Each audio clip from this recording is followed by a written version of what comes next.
Hello everyone, this is Men's here. I'm playing the new Tier 10 Japanese medium tank, the STB-1, here on the 8.10 test server.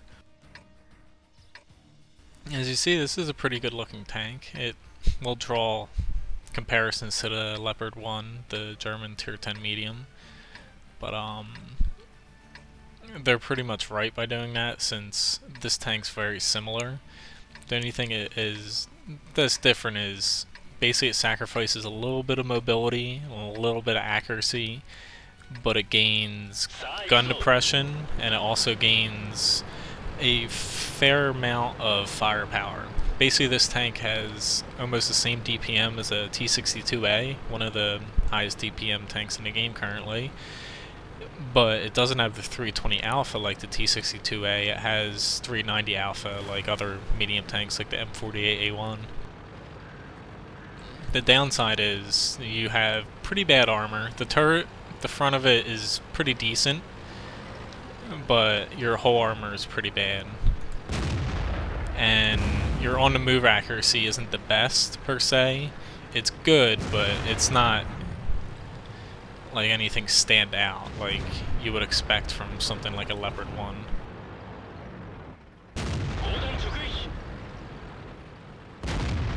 As you see here, it gets a really good reload time.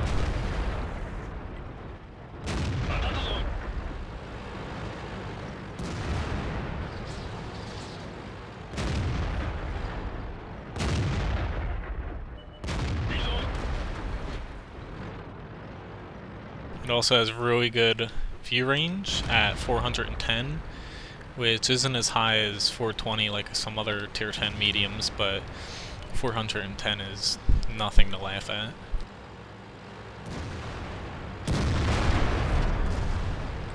As you can see, the gun depression here is fucking awesome. It makes up for some of the armor that you don't have.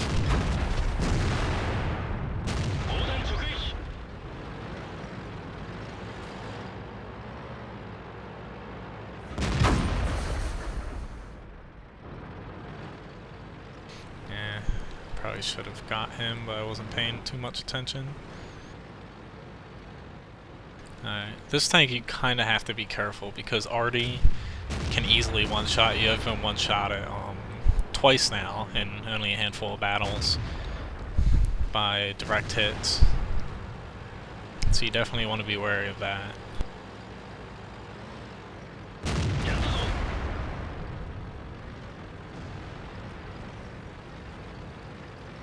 Okay, so I'm going to go an opposite way instead of going the way that they're going to expect me. It's better always to switch up if there's a bunch of people just sitting there waiting for you.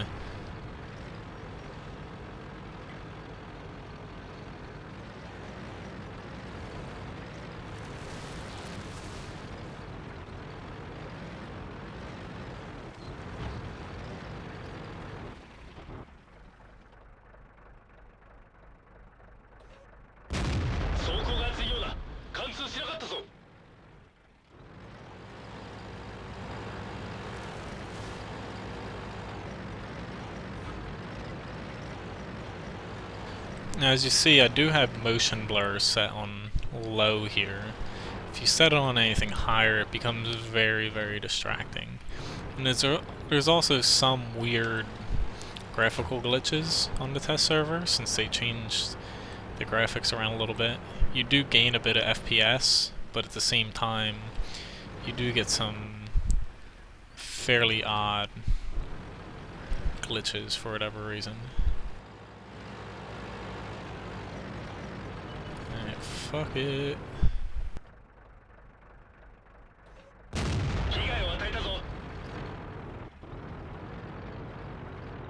Come on, kill him.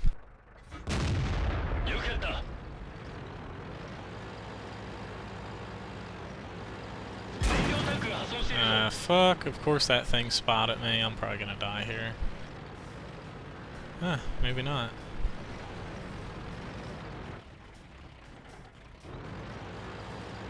Alright, I'm gonna see if I can escape here.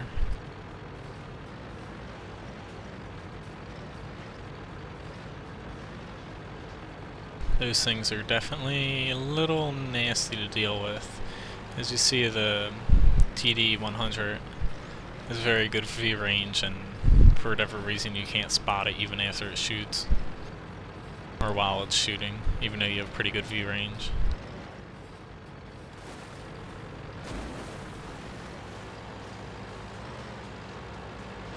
So I'm gonna head back over to where I was.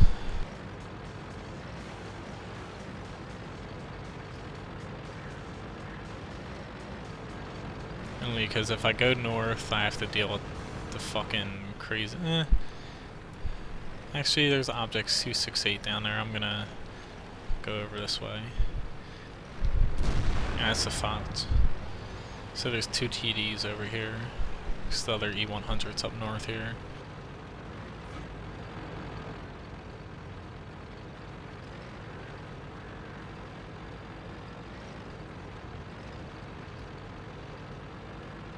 So the motion blur, I don't really get it because, as you see, you can't really notice it if you're not moving your turret. Once you start moving your turret, though, yeah, I understand, like, it should be more of an effect, but at the same time, it's such a huge addition that if you set it any higher than low, you're gonna be freaking, like, getting headaches and you're gonna be really distracted. Did that guy just fucking suicide? And I didn't see him. I thought he was closer to our TD, but oh well. That's my fault for peeking out.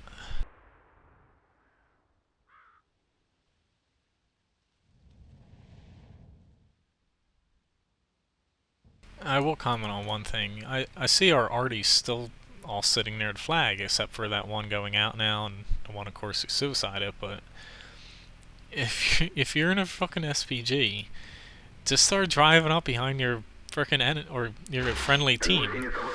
As long as if you stay out of view range, you can easily sit here, F1, you can sit at E1, and you can easily hit these 2 TDs up here.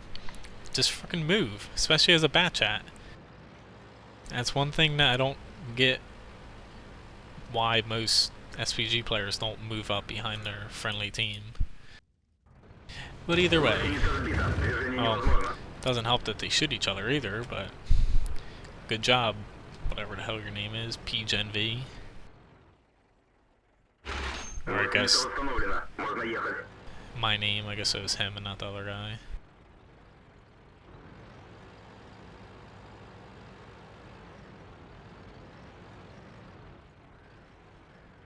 It's like, hell, if I was that fucking M35, just fucking go drive behind and flank the mouse. You can't take both of you on.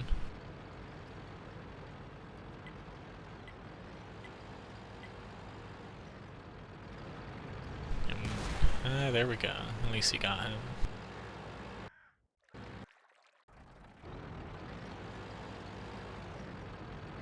So either way, back to the STB-1. Basically this tank, currently in its state, unless if it gets nerfed, it's going to be one of the better mediums out there.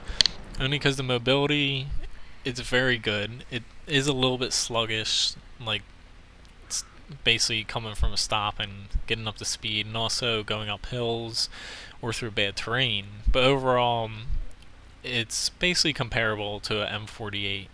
A1 in my opinion. It's not as mobile as a T62A or a Leopard 1, but it's up there.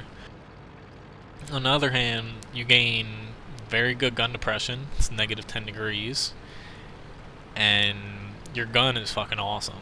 You do sacrifice a little bit of accuracy compared to other tier 10 mediums, but in the end it's not that big of a deal since you're going to hit most of your shots anyway, and basically with your penetration, the accuracy that you lose doesn't matter too much. You'll only notice it at very long ranges.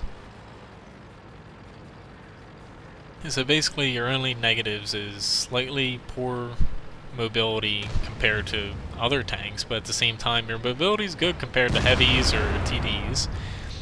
And also you're kind of fragile since you have really thin armor and your HP isn't that high.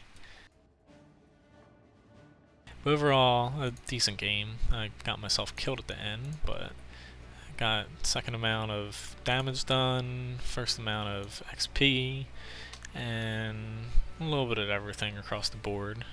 And I made a decent amount of profit since I didn't fire any, or maybe one premium round, I forget. But as you see here, the hull armor, it's not that thick. The 110 part is lower down. This plate up here that's angled more is actually thinner than 110. So the armor is a little bit deceiving. And then the turret armor is not that thick, but the mantlet's fairly tough. You really want to hit it right around here. If you hit the highly angled parts, then you're just going to bounce right off. Basically, its whole armor scheme is based off of highly angled armor, but that's easily negated if you just take another second and aim.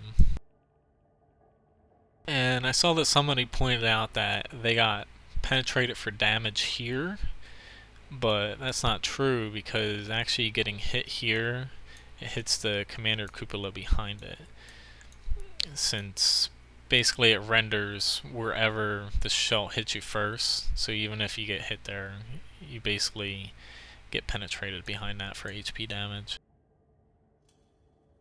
As you see, it's a really squashed down tank per se. It's not that tall, and you don't have to worry about this machine gun lighting you up. It's not in the model that allows you to be spotted, so you're able to use your really good gun depression to the advantage without being spotted before you actually crest the hill.